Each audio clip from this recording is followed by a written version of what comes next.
In the introduction to this book, I think that the reading of the introduction is particularly important in this book because I'm very clear about the need to adopt an explicit model in teaching the New Testament.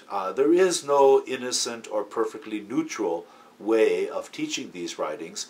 Rather, we need to be aware of how we are teaching. And so I present what I call an experience interpretation model.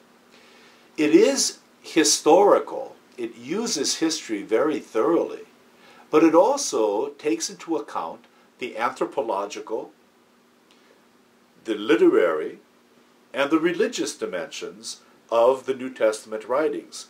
I invite students to consider them as anthropologically as thoroughly human writings, historically as writings that emerged from the context of the first century Mediterranean world, literarily as working within the ancient literary genres and making meaning through those genres, and finally religiously as being composed because of powerful religious experiences and convictions.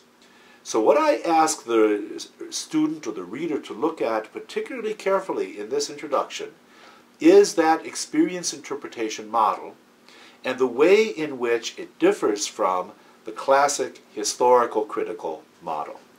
In the classic historical critical method, once one has done, let us say, a historical Jesus or the history of the early church, there's really no reason to read the writings anymore. For me, I learn history in order better to read these writings.